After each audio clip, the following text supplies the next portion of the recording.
balita ngayong tanghali. Bilang ng mga nasawi sa magnitude 7.5 na lindol sa Japan umabot na sa 6. DFA kinumpirmang walang Pilipinong nasawi sa malakas na lindol na tumama sa Japan. Department of Health kinumpirma ang ulat na may isang lalaki ang nasawi dahil sa paputok.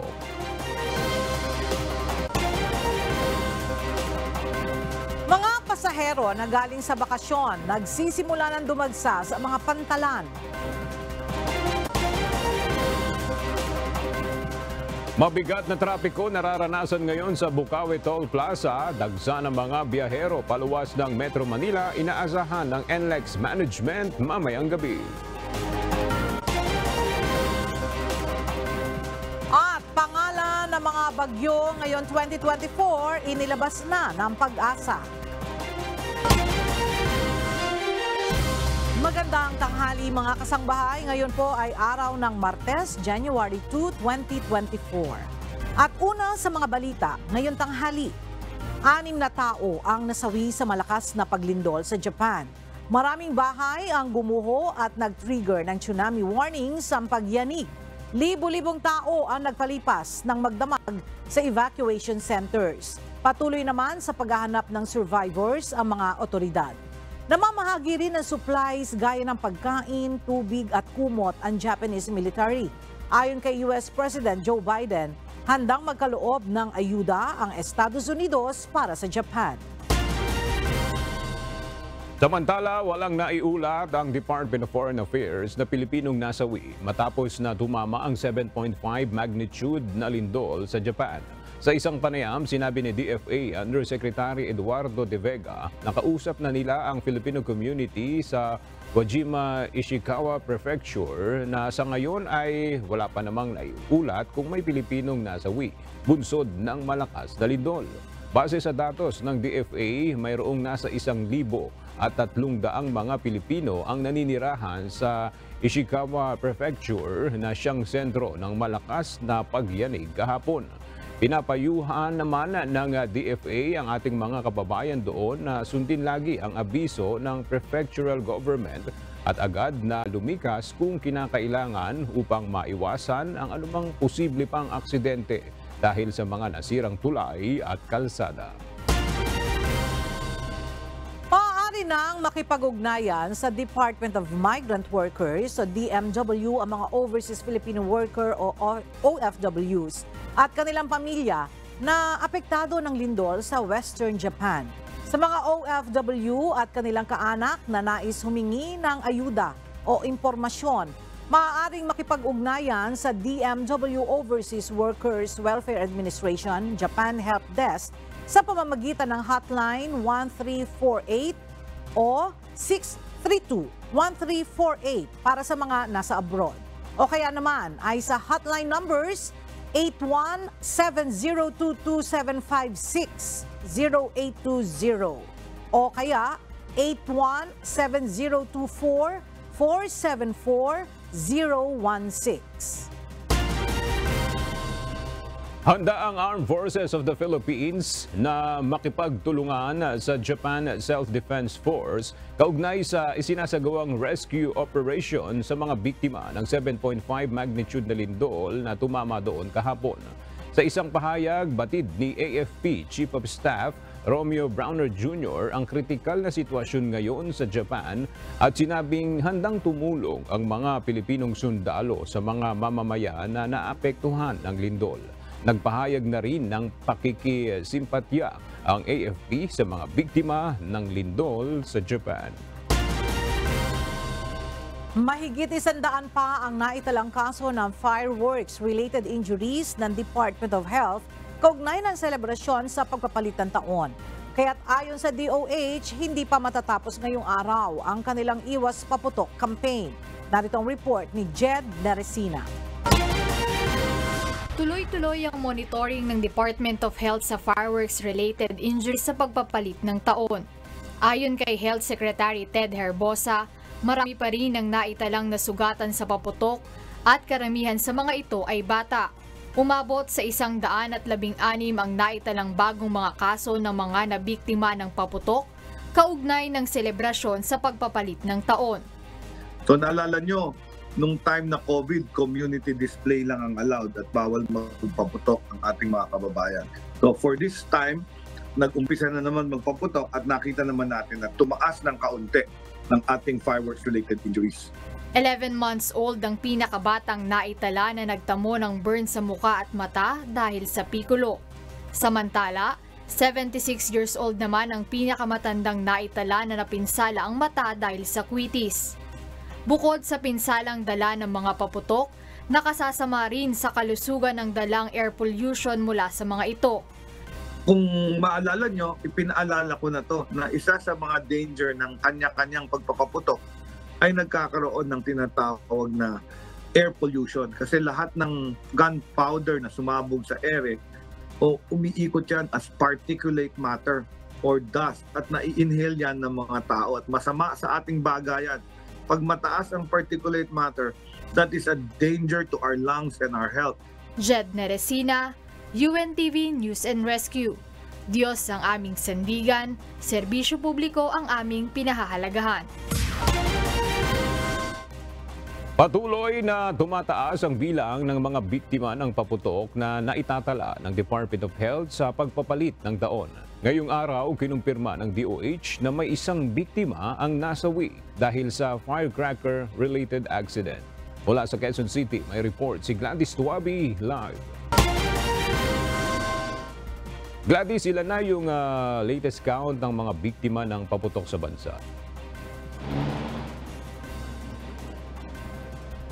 Aga sa kasalukuyan, ang Department of Health ay nakapagtala na ng 441 cases o mga biktima dahil sa paputok at idagdag dito ang isang kaso dahil sa paglunok ng watusi at isang confirmed na stray bullet injury. Ngayong araw, kinumpirma ng kagawaran ang unang kaso ng pagkamatay dahil sa paputok. Ang biktima ay isang lalaki, 38 years old, mula sa Ilocos Region. Sinasabing nagsisindi ito ng sigarilyo habang nakikipag-inuman sa iba malapit sa nakaimbak na paputok. Samantala, iniulat din ng kagawaran ang unang kumpirmadong stray bullet injury kung saan ang biktima ay 23 taong gulang. Lalaki at mula sa Davao Region. Nagtamo naman ito ng tama ng bala sa kaliwang itaas na likod. Aga inihayag ng DOH sa mga naitalang kaso o biktima ng mga paputok, 97% dito ay nangyari sa bahay at sa mga lansangan at karamihan sa mga naging biktima ay mga lalaki at may aktibong pakikilaho. At yan muna ang ating update. Balik sa iyo dyan, Aga. Maraming salamat, Gladys Tuabi. Samantala, isa pang lalaki mula sa Baguio City ang naiulat rin na tinamaan ng ligaw na bala noong December 31, kalinsabay ng pagpapalit ng taon. Sa ngayon ay iniimbestigahan na ng Baguio PNP kung sino ang salarin sa insidente. Mula sa Baguio City, makibalita tayo kay Grace Flores, live. Grace, kumusta na ang biktima na tinamaan ng ligaw na bala? Yes, Ella, magandang tanghali. Sa ngayon nga ay nakalabas na ang biktima sa ospital at nagpapagaling na ito sa kanilang tirahan. Pinaghahanap na ng mga otoridad ang responsable sa pagpapaputok ng baril sa pagdiriwang ng bagong taon na nagresulta sa isang paring Katoliko na tinamaan ng ligaw na bala sa Purok 7, Barangay Irisan sa Baguio City. Nagtamo ng tama ng bala sa kanyang balikat ang biktima, isang 60 anyos na paring Katoliko na naninirahan sa Holy Family Parish sa Barangay Bakaking Norte. We are currently investigating, starting from the recovered evidence, yung bullet, fired bullet na na-recover sa body ng victim natin is a 9mm, so we can start from that, and we have submitted the evidence to the forensic group for ballistic examination. Sinabi ng pamunuan ng Baguio City Police Office na nagtungo ang pari sa Purok 7 para manguna sa isang misa sa pagsalubong sa bagong taon. Pagkatapos ng misa, nakiisa siya sa komunidad sa pagmamasid sa isang fireworks display. Habang nanonood, bigla siyang nakaramdam ng kati sa kaliwang balikat. Sa pagkakamot nito, natuklasan niyang duguan siya. Hinala ng BCPO, nagmula ang bala sa isang kalibre 9mm na baril. Since 9mm kasi ang karamihan sa mga issued firearms ng mga law enforcement agencies natin, so we can start from there. And hopefully license yung hindi loose firearms yung suspect, nagputok yung baril ng nagputok, so we can trace kasi may mga database na tayo ng mga bullet comparison. Nasa possession ng forensic group sa Baguio City Police Office ang basyo para sa firearms identification at ballistic examination. Samantala, ayon pa kay Police Colonel Bolwayan Jr., bumaba sa 57% ang crime rate sa City of Pines nitong pagdiriwang ng holiday season at pagpapalit ng taon. Yan muna ang balita mula dito sa Baguio City. Balik sa iyo, Ella. Maraming salamat, Grace Flores. Pinalawig ng Philippine Animal Welfare Society o PAWS ang Home for the Holidays program nito hanggang January 2024. Lain nitong mahikayat ang mga interesadong magkaroon ng alagang hayop na mag-adopt ng rescue animals sa halip na bumili. Narito ang report ni Rosalie Coz. Ilang taon nang inaalagaan sa shelter ng Philippine Animal Welfare Society o PAWS si Larry. Isa itong pusang Pinoy o Puspin. Ayon sa caretaker, mabait na pusa si Larry, gayon din ang kapatid nitong si Pipo. Kabilang si Larry sa nasa 20 pusa at aso na nasa ilalim ng Home for the Holidays program ng PAWS. Ayon kay PAWS Executive Director Ann Cabrera, pinalawig ang programa hanggang ngayong buwan ng Enero. Layo nitong mahikayat ang mga interesadong magkaroon ng alagang hayop na mag-adopt ng rescue animals sa halip na bumili. Nasa 2 linggo hanggang 1 buwan ang period ng Home for the Holidays ng PAWS. Maaari, pwede nilang iuwi ang isang shelter animal para makakaramdam yung shelter animal ng parang kung paano yung manirahan sa isang family or sa isang home for the holiday. At the same time, hindi naman long-term yung commitment. And malay mo, pag nagustuhan pa nila yung idea at medyo nakasanayan na, ganito lang pala kadali mag-alaga, baka naman makonsider nila mag-adopt from the shelter instead of buying a pet. Mahigit sa 200 pusa at aso ang ini-adopt ng non-governmental organization na PAWS. Ang ilan sa mga ito, ilang taon nang nakatira sa kanilang shelter. Karamihan sa kanila dito, mga matagal na. Meron kaming animals here, 6 years nang nandito, hindi pa na-adopt. Karaniwang isinasagawa ng PAWS ang Home for the Holidays tuwing Disyembre, subalit pinalawig hanggang Enero dahil sa holiday rush. Dadaan muna sa panayam o interview para sa screening ang mga interesadong mag-alaga ng pusa o aso ng panandalian. Kumpleto ang bakuna at physical rehab ng mga pusa at aso na nasa pangalaga ng PAWS. Sa mga gusto naman magkaroon ng animal companion, sana they will always choose to adopt over buying a pet. Kasi when you adopt, it's the shelters are decongested, nakakapag-rescue pa sila ng more animals. And at the same time, if you become a responsible pet owner, mas nababawasan yung mare-rescue pa namin on the street. Rosalie Coz, UNTV News Rescue. Diyos ang aming sandigan, serbisyo publiko ang aming pinahahalagahan.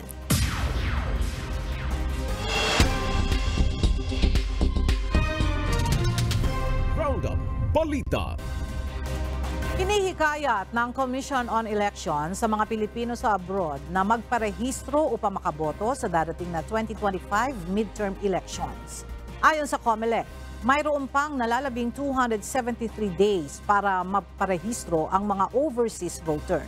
Pinapayuhan ang mga nais na magparehistro na pumunta sa pinakamalapit na Philippine Embassy o Consulate General o pwede rin sa mga designated registration center ng Pilipinas at magdala ng valid Philippine passport. Bukod sa registration, maaari rin na rin magpa-update ng address at iba pang mahalagang detalye ang isang botante para sa reactivation ng kanilang voter registration.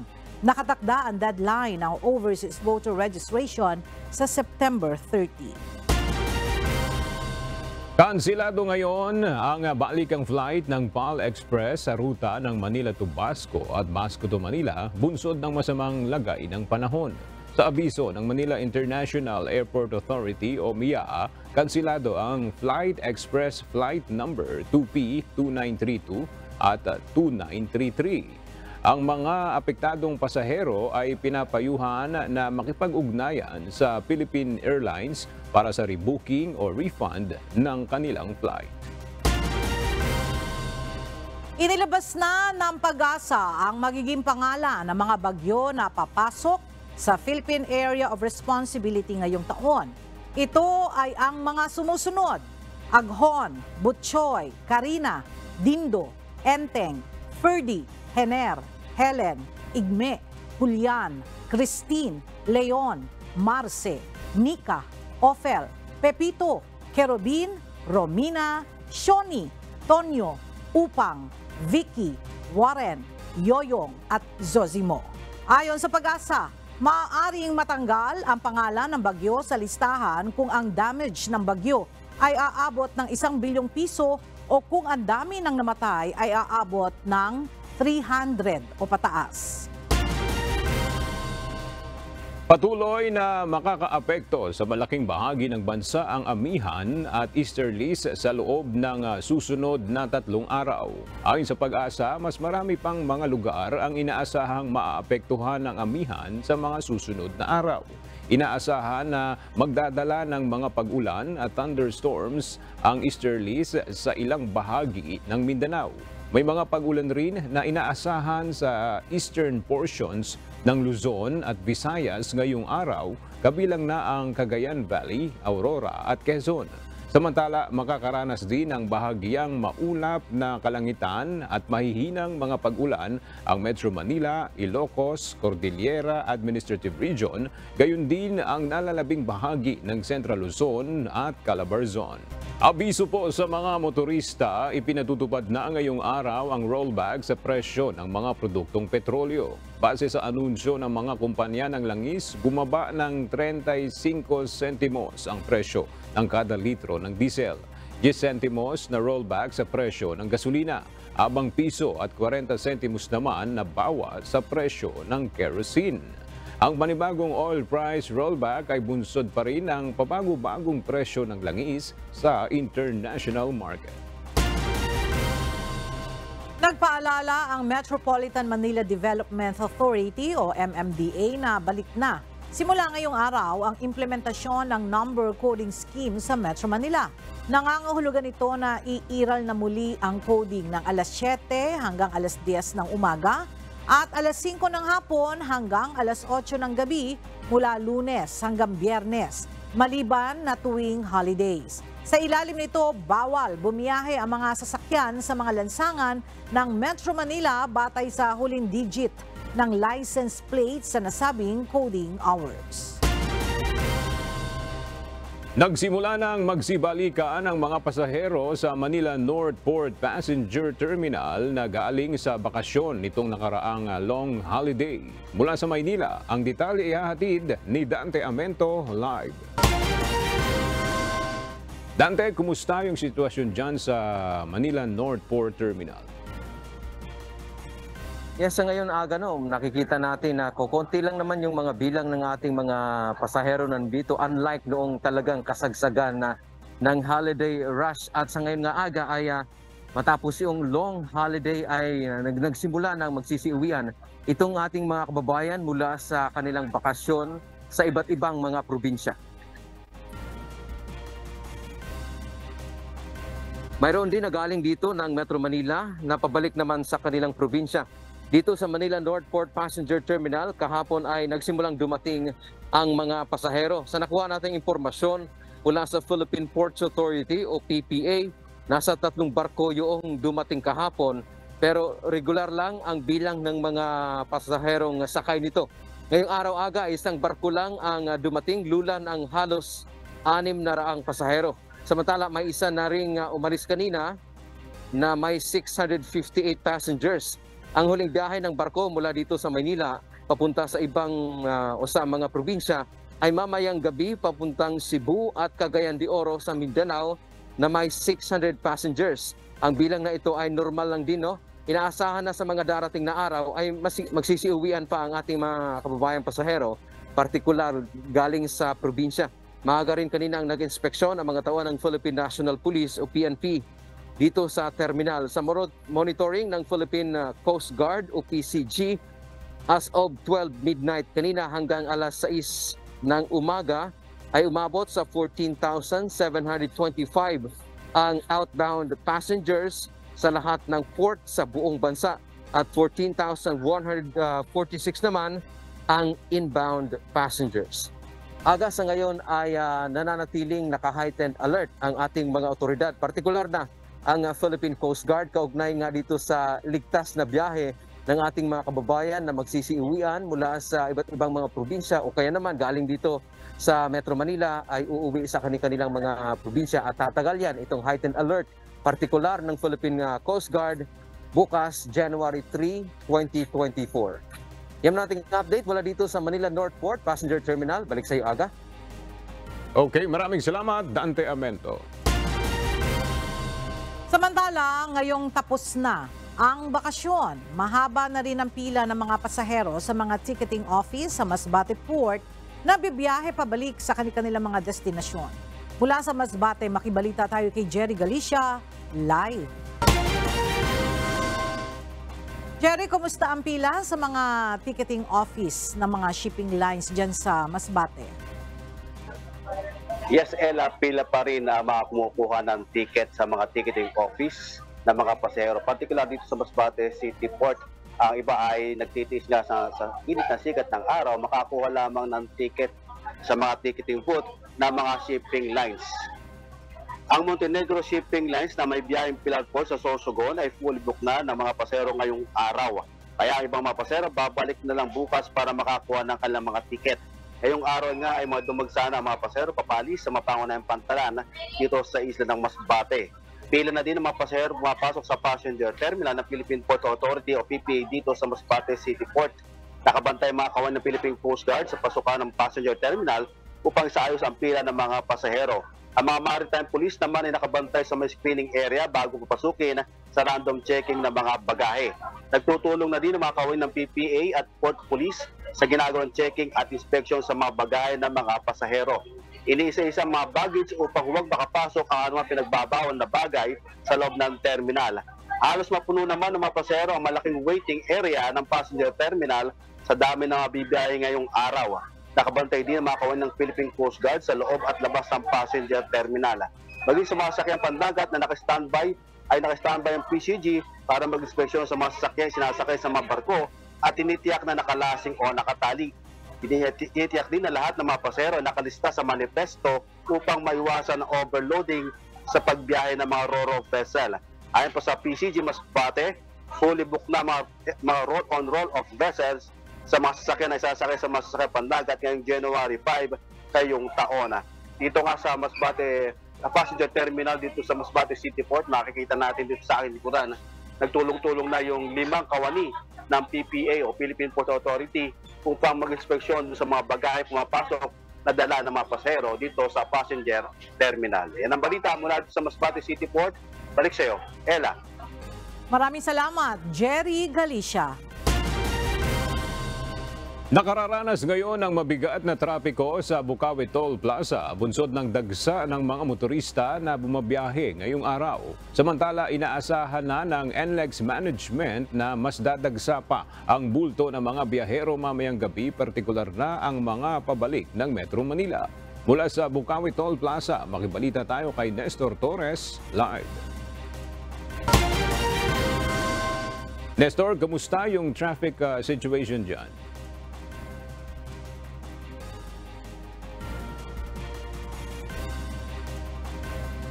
Aga sa ngayon nga ay sa mga papunta ng Metro Manila, ang mga pila dito sa RFID lane ay light to moderate.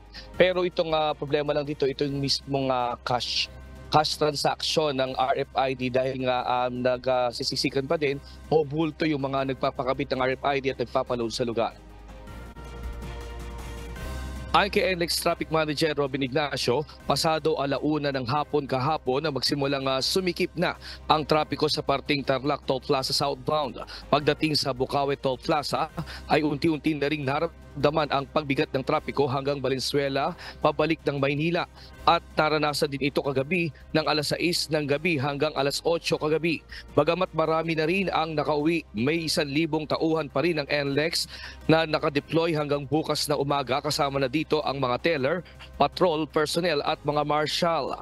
Dahil na rin ito sa mga inaasahan pa rin na pag-uwi sa Maynila na galing sa bakasyon sa Norte at Central Luzon. Ayon kay Ignacio, hindi naman wala namang naging mahabang pila sa RFID. Ang nagkakaproblema lang talaga doon sa pila sa cash lane, doon sa walang RFID sticker hanggang ngayon. Nakaramihan ay mga truck pa at mga bagong sasakyan. Para makaiwas sa mabigat na trapiko, payo ng NLEX Management na magpakabit na nga at magpa-load ng RFID. Samantala, natapos na kaninang alas 6 ng umaga ang pre-towing para sa mga Class 1 vehicles sa NLEX at STEX. Bukas naman ang alas 6 ng gabi ay balik na rin ang roadworks sa NLEX. Aga sa sitwasyon nga sa NLEX, sa tala ng NLEX Management, wala namang naitala sila na major accident. Liban na lang doon sa isang minor accident kahapon sa Concepcion sa STEX kung saan na nga ay nagkaroon nga doon ng banggaan. Pero hindi naman ito major accident at nakaalis naman agad yung sasakyan. At sa ngayon ay patuloy pa rin nga itong pagbabantay ng NLEX Management at sa mga pupunta ng Maynila, sa mga may RFID, wala namang dapat magiging problema dahil maayos naman ang daloy ng sasakyan sa mga RFID lane. Iba na lang doon sa mga pila sa cash lane ng RFID. At yan mo latest live mula dito sa Bukawe, Bulacan. Balik sa iyo. Aga? Nestor, may mga toll plaza tayo sa bansa na kapag dumarating yung mga holiday season, inaalis nila yung cash lane, 'di ba? Dito sa NLEX, meron ba silang ganung programa or plano na pagdating ng mga special occasions ay aalisin muna nila yung cash lanes para ma-encourage yung mga wala pang RFID na magpakabit nitong RFID at para mabawasan din yung haba ng pila, Nestor?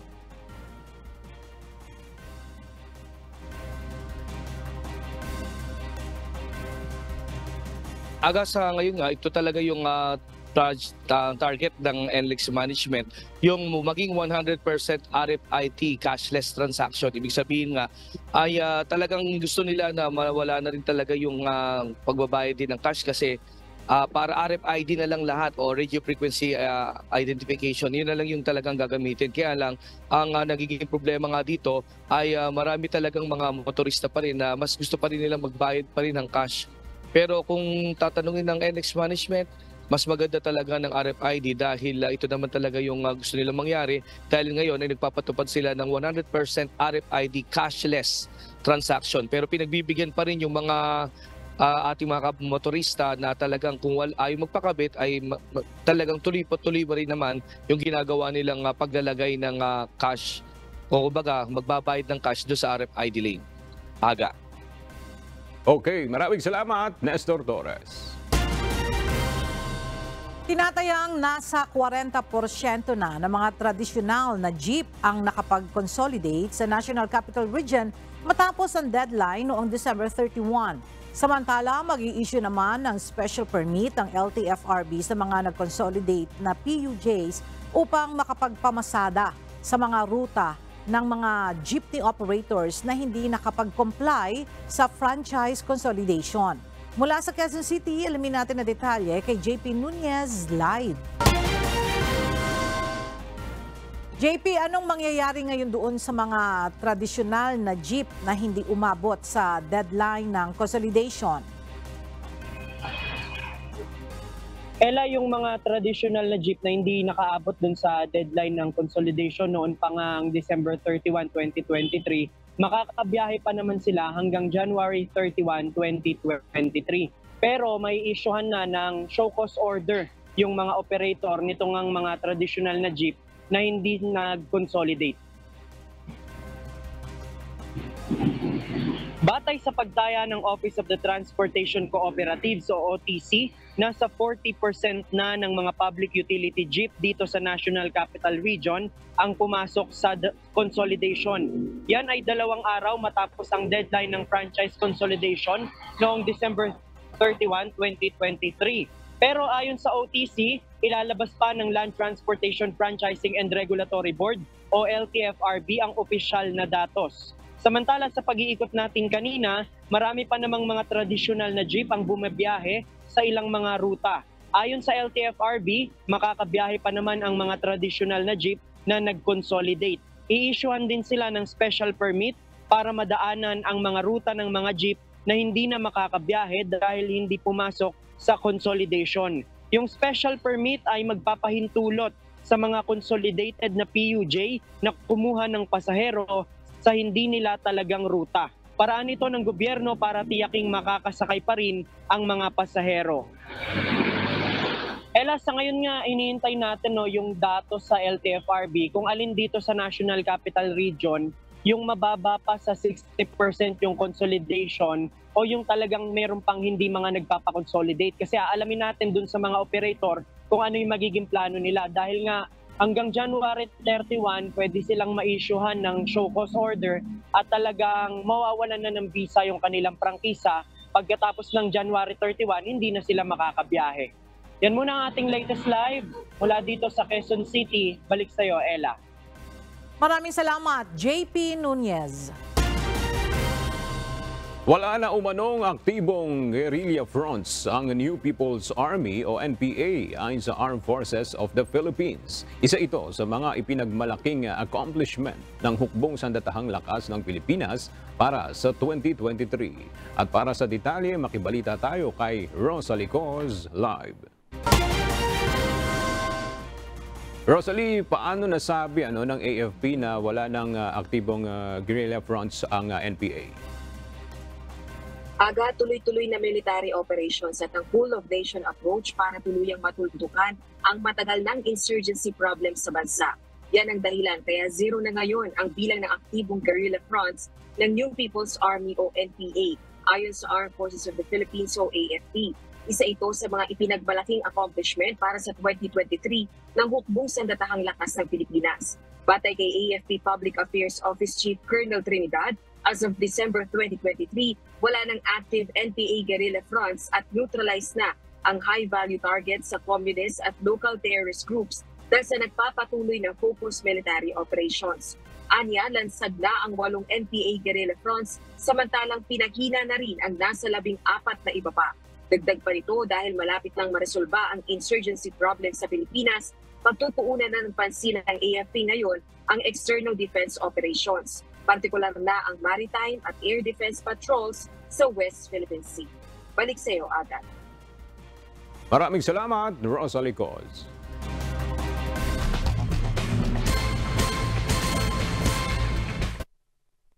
Tumugon ang UNTV News and Rescue sa mga kababayan nating nasangkot at nagkaroon ng injuries mula sa iba't ibang road accidents, assault at firecracker-related injury. Narito ang ulat ni Joshua Antonio. Are you ready to save lives? Ready! Let's go, team! Umasiste sa ating mga kababayan ng malaking puwersa ng UNTV News and Rescue mula noong linggo ng gabi hanggang kahapon ng umaga. Ito ay taon ng ginagawa ng grupo para sa pagpapalit ng taon para makatugon sa mga taong nangangailangan ng tulong. Pinangunahan ni Kuya Daniel Razon ang pag-deploy sa 61 rescue teams mula Luzon, Visayas at Mindanao. Kasama rin dito ang MCGI Riders Assistance and Community Services sa ORAX. Magkakaiwalay na insidente ang tinulungan ng rescue team mula sa Luzon, Visayas at Mindanao. 27 sa vehicular accident, 2 assault at 3 namang firecrackers-related injury. Agad na nilapatan ng first aid ng UNTV Rescue ang mga pasyente at dinala sa pinakamalapit na hospital. mayroon ding ilan na tumanggi na magpadala pa sa pagamutan. Itong ating ginagawa po na ito ay bilang pag-ayuda sa ating mga kapwa-tao. Regardless kung ano man po ang inyo pong mga kalagayan sa buhay, kung meron po kaming maitutulong, ito po'y walang bayad na serbisyo hatid sa inyo ng UNTV News and Rescue. Kaya ngayon po, kung sakali magkakaroon kayo ng mga emergency, nasa mga bahay kayo o kaya nasa daan kayo o meron pong iba't ibang mga maaaring sakuna, pangyayari na magaganap, huwag naman sana, nakahanda po naman ang ating UNTV News and Rescue. Maaga pa lang ay nakahanda na ang mahigit sa 60 rescue team sa iba't ibang dako ng Pilipinas. Bumisita rin sa iba't ibang Disaster Risk Reduction Office ang grupo at patuloy na nag-monitor ang bawat team sa social media, radio at hotline numbers sa command center sa buong bansa. Mananatiling kaisa ang UNTV News and Rescue sa pagsagip ng buhay sa anumang panig ng bansa, anuman ang lahi o kulay. Sa pagpapasimula ng taong 2024, mas malakas, mas matatag at mas matapang na News and Rescue ang haharap. Asahan na mas lalakas pa ang pwersa ng grupo ngayong taon 2024. Intense training, upgraded degree of learning and higher level of competency ang sa awa at tulong ng Panginoon ay aabutin ng UNTV News and Rescue teams nationwide. Joshua Antonio, UNTV News and Rescue. Diyos ang aming sandigan, serbisyo publiko ang aming pinahalagahan.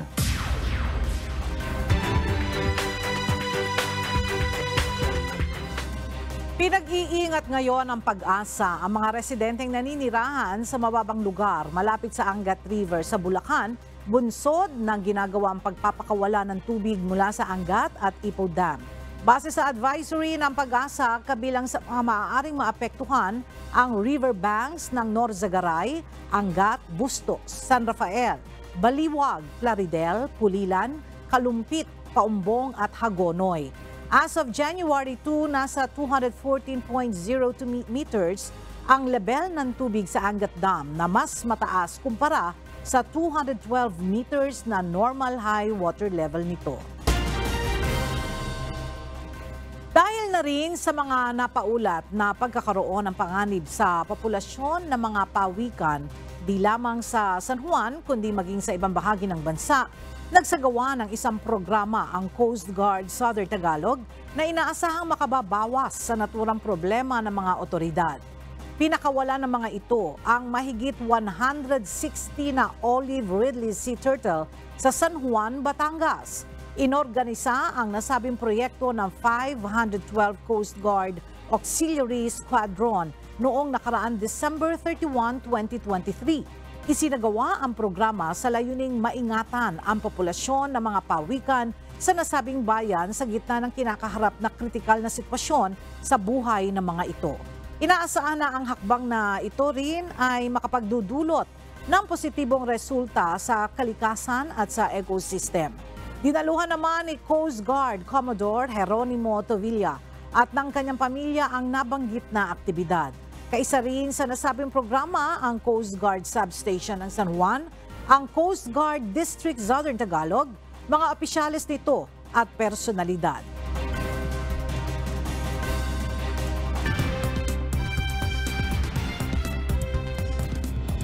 Nangako si Russian President Vladimir Putin na paiigtingin ang pag-atake sa Ukraine. Ilang araw ito matapos ang aerial bombardment ng magkabilang panig. Ayon kay Putin, ipagpapatuloy ng militar nito ang pag-target sa Ukrainian military installations. 25 tao ang nasawi sa Belgorod, Russia kasunod ng air raid ng Ukraine araw ng Sabado, December 30, 2023. Binigyang diin ng Chinese President na bahagi ng China ang Taiwan at naniniwala sa nalalapit nitong reunification sa bansa. Ginawa nito ang pahayag ilang araw bago ang January 13 elections sa Taiwan. Bago pa man ang halalan, pinaigting na ng China ang military pressure nito sa island territory.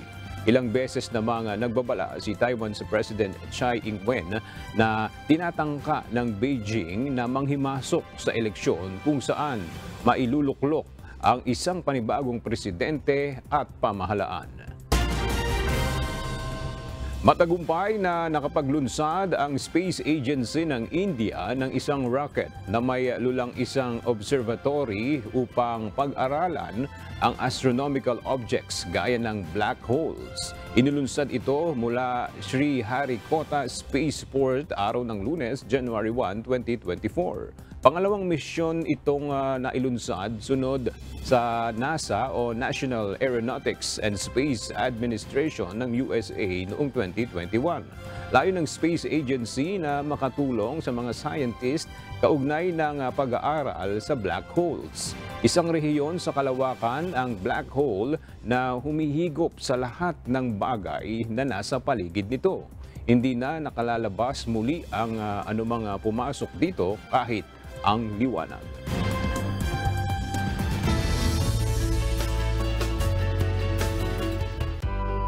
Isang 41 anyos na lalaking pulubi ang tumanggap ng regalo na bagong kariton mula sa UNTV sa pagpapalit ng taon. Tugon ito sa kanyang hiling na sana ay mapalitan ang kariton niyang ninakaw na gamit niya sa paglilimos at pangangalakal sa daan. Narito ang report ni Nestor Torres. 31 taon ng pag-alagala at namamalimos sa lansangan ang 41 anyos na si Roy Perez. Nakilala namin siya nito lang nakaraang linggo nang makita namin siyang nagpapalimos sa daan. Kwento ni Roy, 10 taon lang siya noon nang iniwan siya ng kanyang nanay sa kalsada sa Pampanga. Mula noon hanggang ngayon ay namamalimos siya at nangangalakal ng basura para mabuhay. Ayon kay Roy, palaboy-laboy lang siya kung saan sa Pampanga at Bulacan. Ngayon ay pinatuloy lang siya sa barong-barong na bahay ng kanyang kaibigan. Nitong nakaraang December 21 naman, nakabili siya ng kariton. Balak na sana niyang doon na lang gamitin niya ito para hindi siya mahirapang magbuhat at gawin niyang pinakatulugan. Kaya lang, nanakaw naman ito. May kariton po akong binili, 700, December 21, nanakaw po na December 24. Kasi ang hiling ko lang po, mano ng kariton, kung saan man ako mapunta, may higanan ko.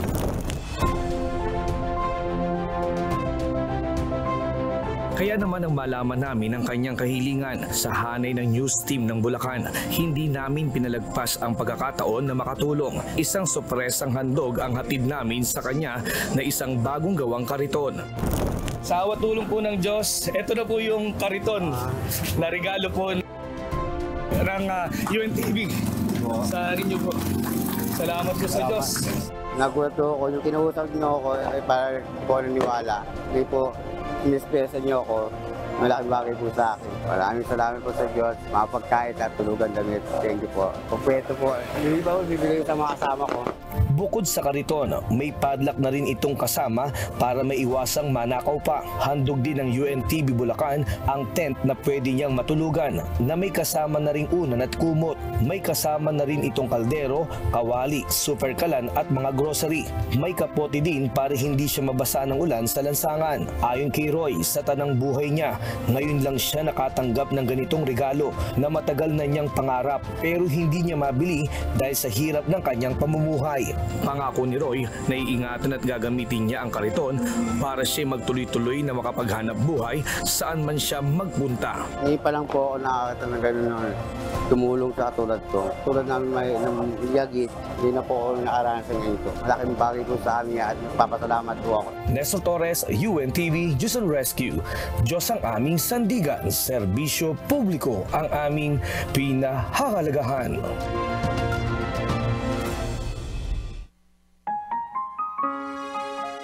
At sa ating pong iiwang mga salita ng Diyos na ating sandigan, mula sa aklat ng Mateo, Kapitulo 6, versikulo 14 hanggang 15, na nagsasabi, sapagkat kung ipatawad ninyo sa mga tao ang kanilang mga kasalanan, ay patatawarin naman kayo ng inyong Ama sa kalangitan.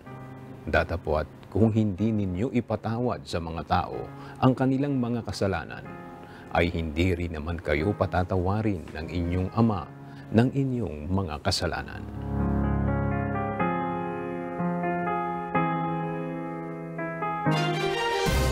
At yan ang mga balitang aming tinutukan at inaksyonan. Dahil sa aming pagbabalita, una, ang pagkalinga sa kapwa. UNTV News, may balita saan mang panig ng daigdig. At dito sa UNTV, Diyos ang aming sandigan, serbisyo publiko ang aming pinahahalagahan. Magandang tanghali.